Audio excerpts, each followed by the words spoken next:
You are listening to Something Rather Than Nothing. Creator and host, Ken Vellante. Editor and producer, Peter Bauer. This is Ken Vellante with the Something Rather Than Nothing podcast, and we have the band Caustic Casanova here with Stef Zaenker and Francis Beringer, and very happy to have you joining us from what I understand to be a stormy state of Maryland. Welcome to the show.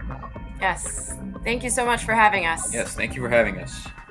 Yeah, so I came in contact with your music, little known to the audience that Something Rather Than Nothing has hidden correspondence throughout the country, and some of those to identify metal bands. And my friend Eric got to see you live and raved, and so I got excited about your music and have you here, and just wanted to chat about your music and the big philosophical questions. And I'm going to hit you, Steph, with the first one. When you were born, were you an artist? That's a really good question. And it's really awesome to be on a podcast like this that kind of delves deep into the philosophical side of things, because Francis and I talk about this kind of stuff a lot. So that initially strikes me as kind of a nature versus nurture question in a way. And I think it's a little bit of both. I think generally you can have natural talent, but then also do you have the space in your life to kind of cultivate creativity, right? That's a little bit of both nature and nurture. And for me, I sort of think it was both. So yeah, I'd have to think a little bit more deeply about that, but that's my initial answer, I think. Yeah. So Francis, you're born into this wild world. Are you an artist then? Well, I think that, I think it's such a fascinating question. I think that, the basic answer that goes to something about nature versus nurture or fate or, destiny, is that I feel like I was born with the capability and the tools and probably some sort of inclination or direction towards being an artist, but I could have seen myself definitely not being one. It's actually interesting because there's a pretty big difference in the way that Francis and I sort of grew up with or sort of grew into our love of music and our playing of music. So that's an interesting point that you bring up. And I think, you could go a lot deeper than that too, and to say something like, well, there's only one path that you go down, and therefore the question answers itself that, of course, you are born to be an artist because it's self-evident that you become one, but that gets into stuff that could be, 4 hours of talking about how do we know what we know and all of that kind of thing. So I don't know. Yeah, well, we can drop back down there because I have the vague suspicion I get a couple willing participants here. But let me jump to the big kind of the big question as we talk about music and art, and I'm going to go with you, Francis, and this is the big one. I'm looking for a definition of art. You're an artist, you're creating music, you're piecing this together, you have a final product, and you think about art, but what is art?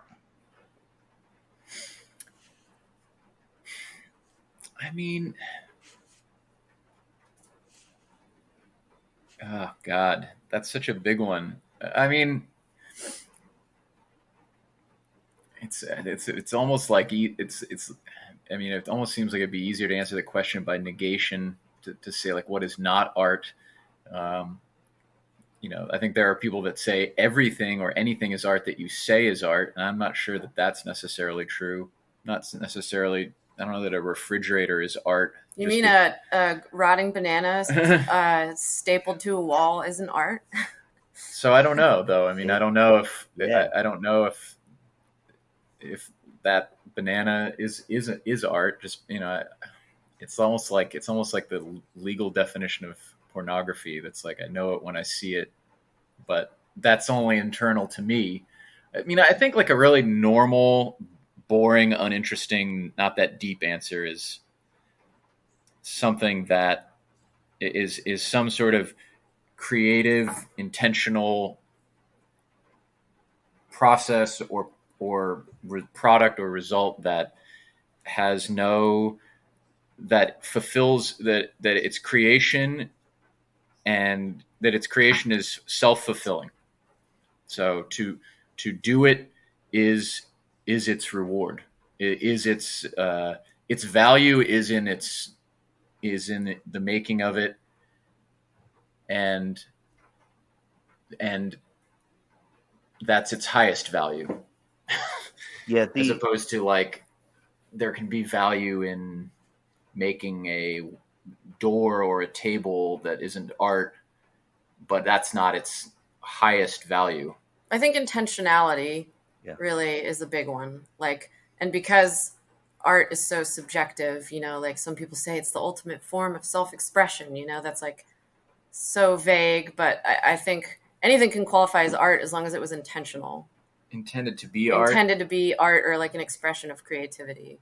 Whether you think that it's, bullshit or something, it doesn't matter, because it's the intentionality of the actor. I guess if it's art to that person, then it is art. I don't know. Yeah, that's what I would say. I think, yes, sure.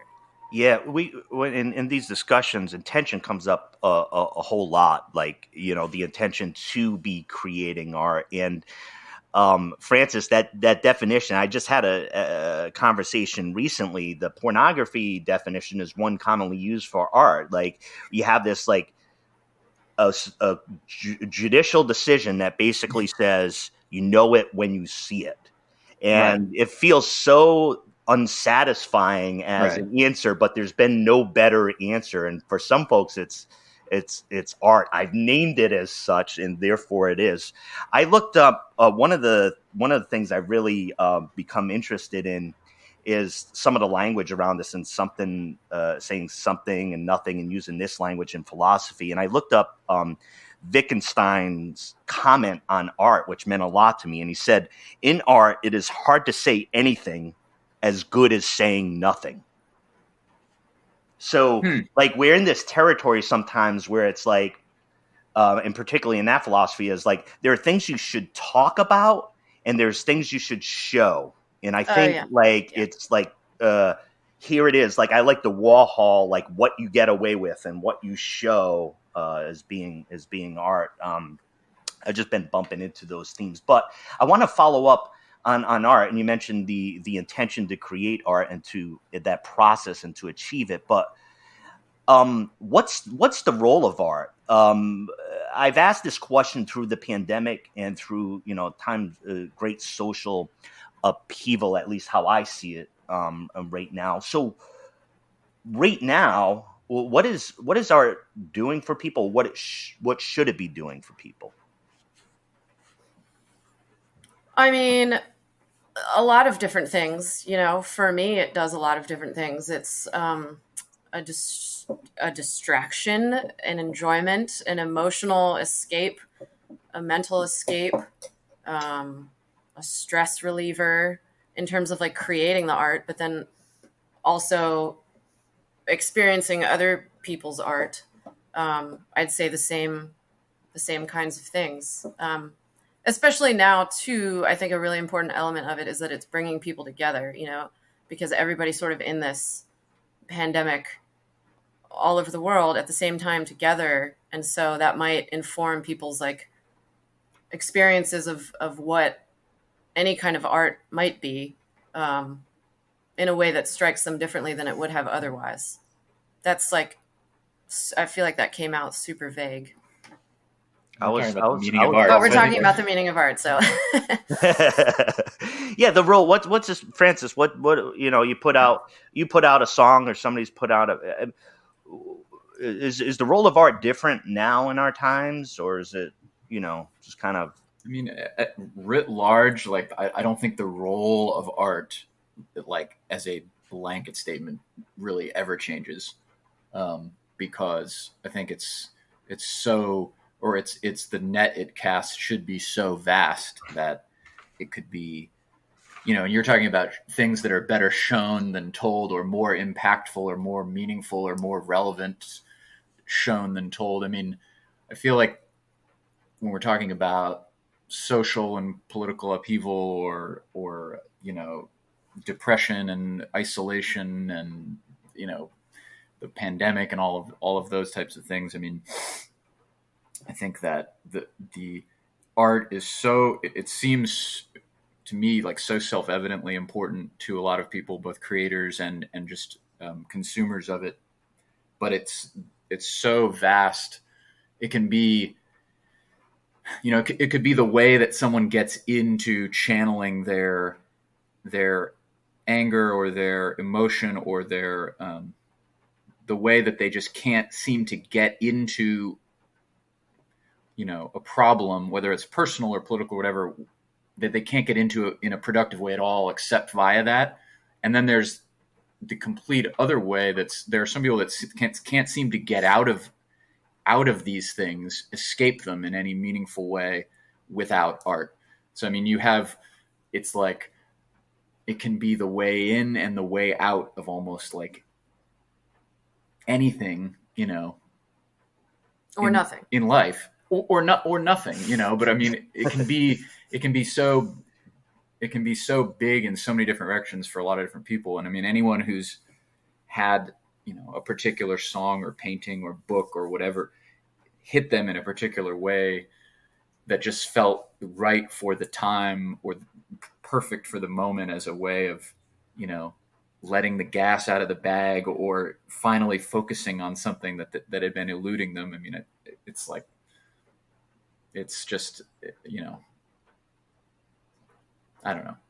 Well, that strikes me as that very real feeling. I found, like, at the beginning of the pandemic, I'm doing the podcast, I'd done some episodes, and then, like, my first reaction when the pandemic went down, I was like, why the fuck do a podcast? Like, like, the collapse is upon us. And it was just like a visceral initial reaction. But that's where the question came up for me, was like, all right, well, what do we do with our time now? And so I appreciate your comments on that. I want to go to a track. One of the things I don't do to audiences is introduce a great band, but then not play their music for too long. So for the listeners, we're going to cut to the track Memory King, and we're going to be back in just a tiny bit and chat some more with Caustic Casanova.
thank you for that song.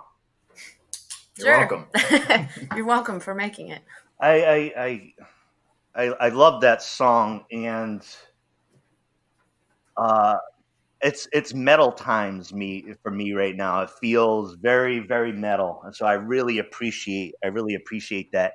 Can you, when I talk to musicians, particularly in like a scene or a metal scene from an area, I usually try to get a little bit of a taste for what it's like in the metal scene in the area. I know I lived in Washington D.C. I have some background in like D.C. punk, Washington D.C. underground punk, and what's it like out here in the Pacific Northwest? Metal grows from the soil, the wet, damp doom, cannabis smoke. Wet, drippy rain. Doom grows from the ground here.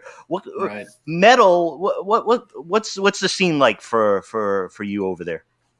Well, we had the DC punk stuff that you mentioned. Obviously, something that a lot of people that don't already love the doom genre know about is that Frederick, Maryland, has an amazing doom metal scene, and was one of the progenitors of doom worldwide. Essentially, people come from all over the world to the Maryland Doom Fest, which has been running for, I'm not sure of how many years, but I mean 8 or 9. The doom scene here in Frederick stretches back to the 70s or something at least. Yeah, I mean the Maryland, DC, the Maryland suburbs and DC have a pretty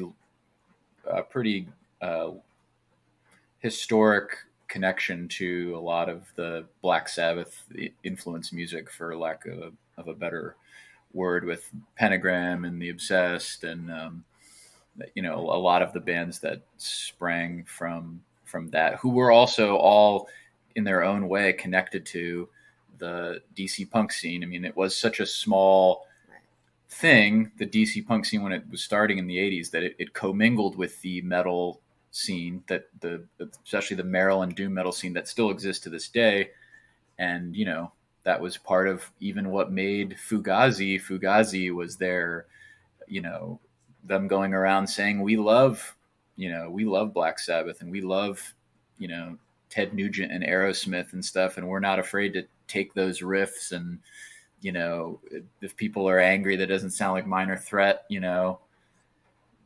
and then there's a little bit of metal in Fugazi, so I think the DC Maryland scene is so interesting and has such an interesting history that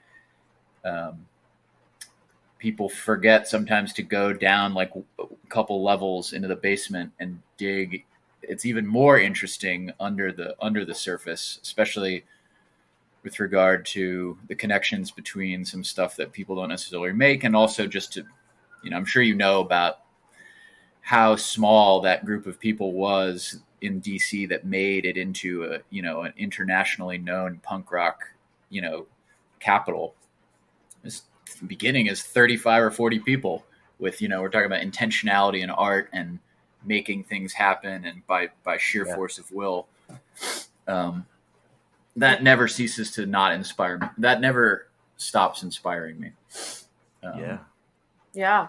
And it's crazy too, because Francis and I just moved to Frederick 3 years ago. We had lived in DC for years in Northern Virginia.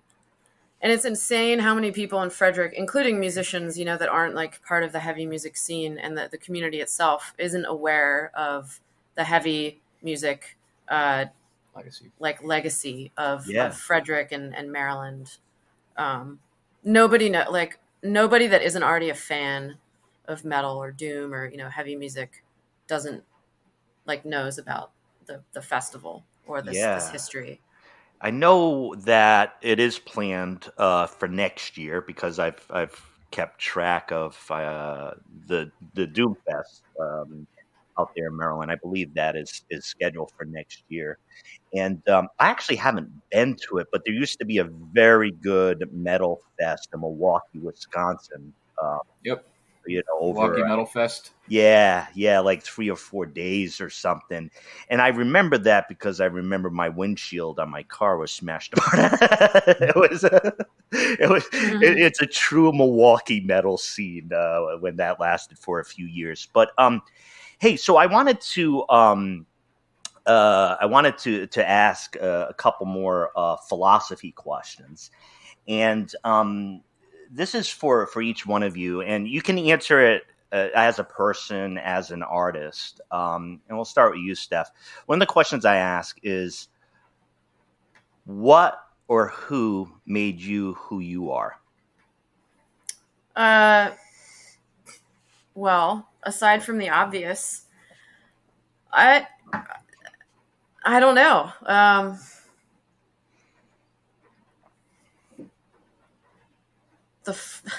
I don't know. You could say Sabbath. You could say. I mean, it's just such a crazy question. Like, we've been watching Closer to Truth. I don't know if you know about that show. I don't. Tell well, you should definitely check it out. It's a philosophy show. It's a philosophy show about anything. Multiple infinite universes, tunneling. Morality is an argument for God, like all of this stuff. And Francis and I have been obsessed with it. But it's like, the reason I'm having trouble answering this is because it's like the more that we watch this stuff and the more that, we read about this stuff and talk about it, the more confused I am about, what is life? Why are we here? Who am I? What am I? What is consciousness? Am I even experiencing everything or nothing? What even is nothing? My brain can't even grasp the concept of nothingness because it has always subjectively experienced somethingness. So yeah, I don't know. I don't feel equipped to answer that question quite yet, and I may never. Your philosophers either appear very humble or they're very arrogant, and humble is a good trait. Humble is a good. I know, because I take a look at the something and we'll go to you, Francis, in a second, but the something rather than nothing question, even part of the reason why the show ends up being such a variety is because of the approach of trying to answer an almost absurd philosophical question. It's either the most profound or the most absurd, or both. Right. And when we try to do that and we try to get the language to describe what's going on, we laugh a lot. In philosophy, you end up laughing and being like, oh, isn't that the silliest, stupid thing? I don't even know what I'm saying anymore. And you just give up and start laughing. But that's why it's great. Yeah. Well, I mean, sometimes I just arrive at the I'm just naturally curious, and I am overly analytical, and sometimes I just throw my hands up and I'm like, what is the point of even thinking about all this stuff if you'll never know, but then the next day I'm spend 2 hours thinking about intentionality and what's that term that we were just fucking talking about yesterday? I don't know. I sleep like a baby when I think about this stuff too much. It's it just puts me into a blissful sleep because it allows me to not think about, things that are, of a concern, paying a medical bill or something. If something is causal in sequence, what is that called? There's a term for that. It goes back and back and back and back infinitely. Well, it's that under the basis, the something questions, there has to be something at the beginning for things causally to happen after, right? And the answer to that is God. But why? But why the beginning? There doesn't if we're still on a different question. Remember, we haven't gotten to this yet. There might not even be a beginning if something is just an infinite. So I asked. What I did is sometimes philosophy is a little bit behind the times, let's say, as great as the discipline that it is. But science is the big, question of science for a lot of cosmologists, right? As far as, the Big Bang, right? Is now the somethings have arrived, or if there's always somethings. But I had a Dr. Aaron McDonald, who is a sci-fi geek and an astrophysicist, and asking these questions, the question of something rather than nothing. And I think even the approach, or what even that question is supposed to mean. So I mentioned that to an artist, right? Something rather than nothing. They might not want to get into the God argument. They might say, hey, I create something.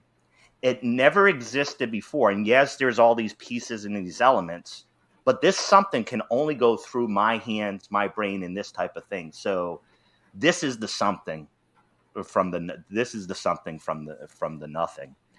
But Francis, we do have the question, what or who made you who you are? And I have to at least give you a chance to take a stab at that one, because Steph did. I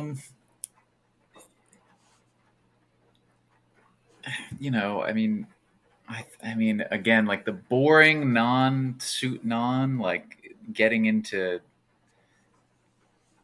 possibility and infinite regress of conditionality and all that kind of stuff. That's 4 hours of interesting conversations. I think the regular, answer to me is I think that you're born a certain way, that is set in a way that's probably pretty uncomfortable for a lot of people to realize, because it violates a lot of their feelings of agency. But I think I was a particular way. You mean like with your genes? I'm a particular way, stuff? and then all of these, every little tiny experience creates a work in progress that, is, certain proteins and genes in my brain express themselves in relation to different events and things that happen and different foods I ate, and all the little things make up this, billions or trillions of little events happen to a way that you're going to be. And then there's this almost infinite, not infinite, but this extreme amount of pressure and change on a basic template. And so, I think that's at least a little more interesting than saying, my parents really loved me or something, which is true. But, and then there's, of course, like the big things, like, in the, and I don't know if this is the way that reality actually is, but in the movie of like your life, I think that everyone writes or has in their head, there's the like big forks or whatever. I don't think that, I'm pretty sure I wouldn't be an artist at the level that I've pursued it at, for instance, if my father hadn't died when I was young. And I think that's because I just think that I would have not, I just don't think that the pressures on my life would have probably led me to pursuing music and like art this fanatically. I just don't think my life would have gone that way. I think it would have caved into other things, like not caved like in a bad way. I just think that the arc of my life would have gone into a different direction, because my father's influence would have been a different thing. It's not that he wouldn't have been supportive of me being in a band or anything, but my parents are not artistic in any way and didn't even listen to music when I was growing up. Like they listened to the news on the radio. Like there was no music or art of any kind really in my life growing up. And I think that I probably would have done something else probably really seriously with my life if he had been an influence on my life going forward as a young adult, which I really miss, because as anyone who loses their father knows, you really miss having that person around. So I just think that's like that's probably the big event in my life that made me the most what I am. Yeah. And thank you for that. What's going on with Caustic Casanova now? I know you've done some touring, and I know the world is a little bit topsy-turvy, but you want to kind of band update or kind of let listeners know what's going on and like what to look Yeah. out for, maybe? Yeah, well, most recently and most excitingly, we just finished mixing our record. So yeah, our next full length is going to be our second on Magnetic Eye Records, and that's hopefully going to be out in June next year.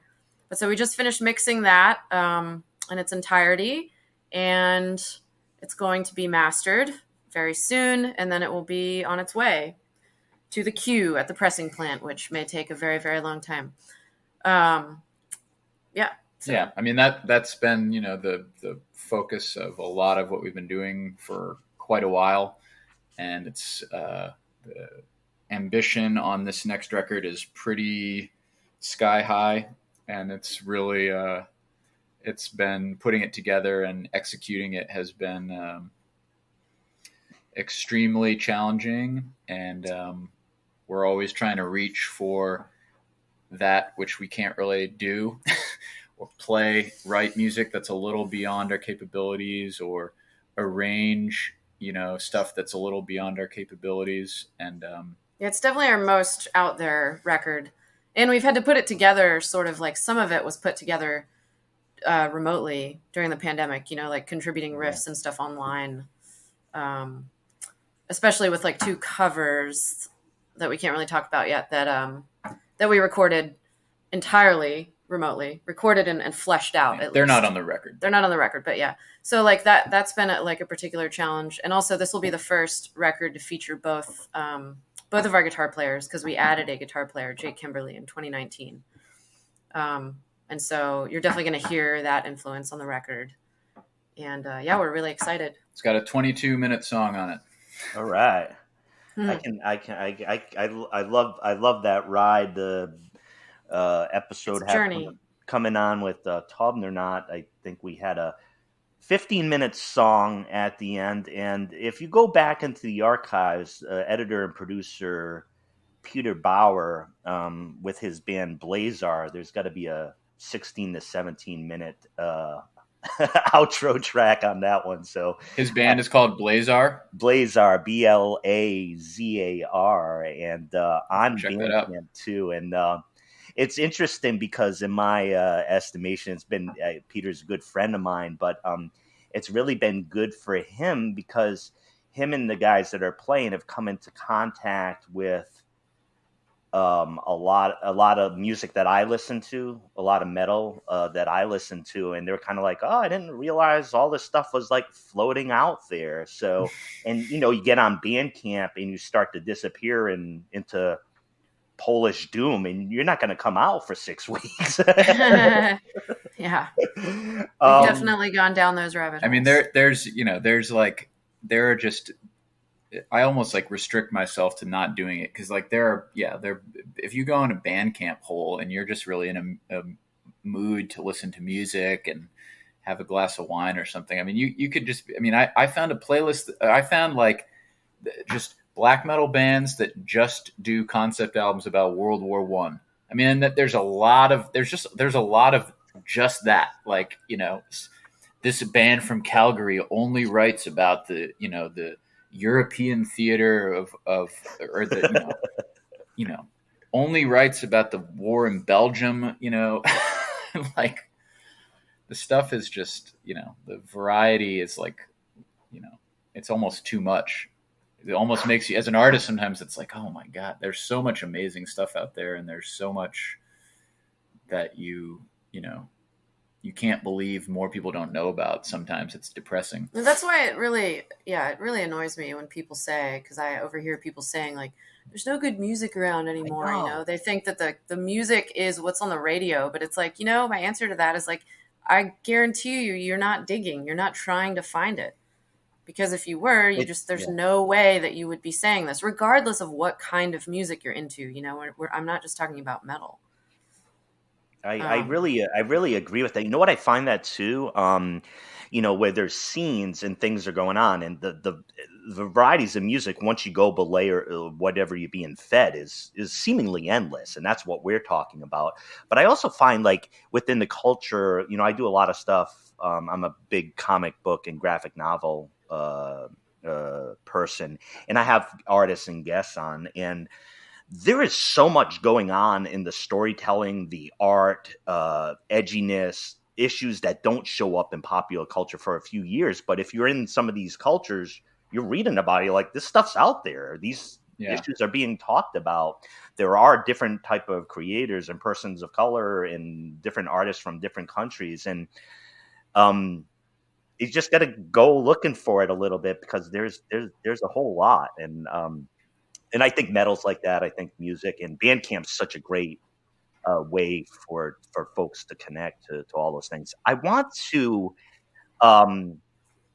pose the something rather than nothing question, like, just state it again. And it feels a little bit unfair, because I believe you've been answering the something rather than nothing question throughout the episode, and I don't want to discredit that, but I also have to provide you the proper opportunity to answer the big question. Right. It's a thrilling conclusion. Fran's been champing at the bit to answer this, so I think he should go first, and I'll add. Yeah. Why is there something rather than nothing, Francis? Well, prepare to have your minds blown, ladies and gentlemen. We have the answer to all of life's questions and why we're here. Yes. Well, there's I claim of absolutely no originality in John Leslie's 5 different. There's the question is absurd is one, is that it's absolutely unknowable and therefore ridiculous to even ask it.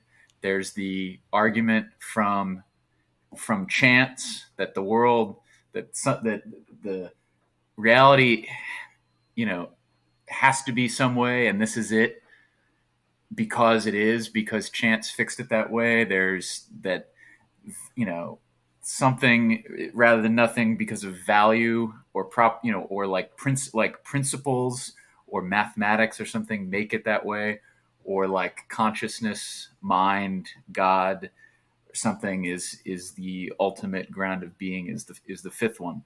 Now, what I think is that it's either, why is there something rather than nothing? I think it's either, I'm personally drawn to, the question is absurd. Like, the answer is that the question is ridiculous and absurd.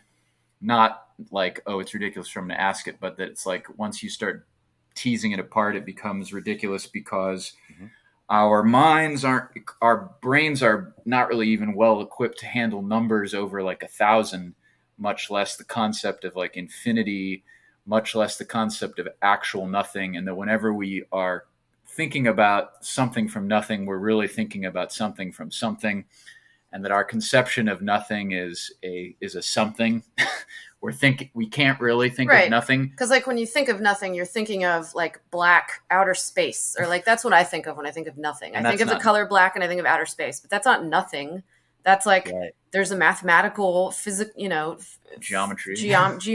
geometry like explanation for that. Physics can explain that. So that's not nothing. So like I think I mentioned earlier, like our brains, and Fran just said it, like our brains can't really conceive of nothingness. And so like what is nothingness? Like if it even. So I mean, that to me, that's like what's attractive. And then the other one that would be the most attractive to me is like mind, consciousness, God, whatever you want to call it, is that anything that starts to look like that infinite contingency, if that's what is attractive to people, that to me starts to look like a creative force. If people say the laws of physics or mathematics create, that's nothing, and something comes from that. Where do those laws come from? That starts to look like if that starts to look like omniscience to me, the harder you look at it. Infinite contingency, regress, infinite anything in any direction starts to look like almost like an omniscient, all-powerful something. If you start to take a fine-tooth comb look at what infinite causality or infinite contingency really is, and then the whole concept of infinite contingency requires something non-contingent, because it in itself is a contingent process.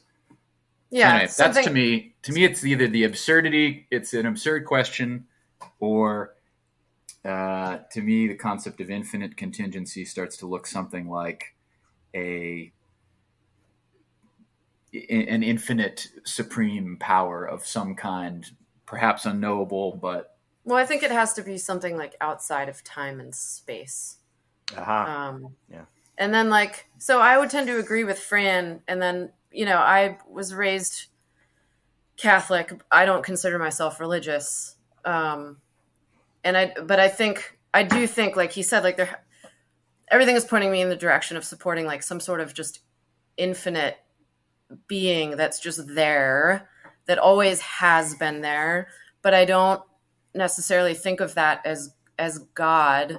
And I think like a lot of the conversations regarding like who God is or what God is are like misinformed, or like people haven't even necessarily like agreed what they're talking about when they talk about God.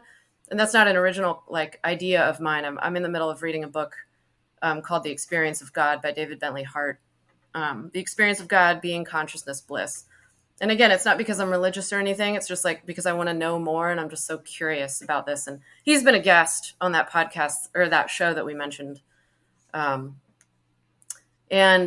so, yeah, so then my question mainly becomes like, okay, so say there is this infinite there-ness that created everything, the Big Bang, or was the beginning of the contingency regress or whatever. Why does it have to be called God? Why can't we call it Shu or Mike or something like? And so that I've been thinking about that a lot. Yeah, and I like how in the discussion, or Stefanie, call it that too. Well, Caustic Casanova. It sounds like a future track. Stefanie is the something or something like that. Yeah, and there you go. Or Stefanie is the nothing. Depending. No, I like the kind of like the inscrutability of the question that during the show over time. Buddhists look at this question and they say, silly human being, don't spend too much time here. Like it's fun. Like within Buddhism, they recognize, like, I think Buddhists recognize that it's fun in titillating to ask these questions, but driving for an answer, they caution against that. It's like, we're suffering beings. This might add more suffering if you get too hinged on this one. Yeah. And that's why, like, I can't, I have a limit to how much I can think about this stuff or read about this stuff, or, binge watch episodes of True. What's it called? Closer to Truth. Closer to Truth. That's my I got to do some There's homework. 20 seasons of it. Oh my goodness. Yeah. At a certain point it just becomes like, are they any closer though? Are they like really close? No, but there are 3 episodes about this question. Okay. And okay. All right. Well, I watched them to retrain my mind to think about them. I don't have John Leslie's 5 principles of why there's something rather than nothing just on hand on my tip of my tongue. Well, hey, I know you mentioned in wrapping up here, I know you mentioned, we were talking a bit about Bandcamp. Could you just make sure the audience knows, listeners know where to, find your stuff, like your website, and, just to make sure they can find you no matter what? Yeah. Well, we have a website. It's causticcasanova.com. And then from there, you can access basically anything that you need. But we're on Bandcamp, Big Cartel, Instagram, Spotify, Apple Music, Twitter, all that stuff. And it's Facebook. It's all just /Caustic Casanova. Yeah. It's very easy to Google. Very unique band name that was coined in 2005. Works to our advantage in that regard. Yeah. It's very Googleable. We're ahead of the curve on that. There's no other one. There's no mistaking. You get all the results are the results. So we don't have to have a no vowel band name or anything like that. Mm-hmm. Well, I'm sure it's a little bit more direct than typing something rather than nothing. It did cross my mind that it might be hard for people to find. Yeah. Well, thank you for that. And folks, I've released a music episode before. We're going to have a metal 8-track episode, so you get to hear a bit more from Caustic Casanova and some of their music on that episode. But I just want to let you know, for me, it's been a great pleasure to meet you. I really adore your music. I was happy to receive the report from my field correspondent who ran into your music. Where did he see us? He saw us in Baltimore, right? What's that? He saw us in Baltimore recently. Yeah, he's based in outside of Philly, so I think it must have been Baltimore, right? Was that I think so. Last few weeks? But in just being able to connect back to Maryland, I hope the storm blowing through, that you stay safe, and that we hear a lot more music from Caustic Casanova. Thank you so much, Steph and Francis. Really enjoy the conversation, and it looks like I got 20 seasons of Closer to the Truth, right? Is that it? Yeah. Yep. 20 episodes to get into, and maybe after watching it, I can just wrap up the podcast and say it was on season 19, episode 4. I just missed it. Yeah, enjoy the trip. It's quite a journey. Thank you so much, and hope to get to chat soon. Yeah, okay. Thank you so much for having us. This was so awesome, and yeah. Absolutely. Talk to you soon. Okay. Bye-bye.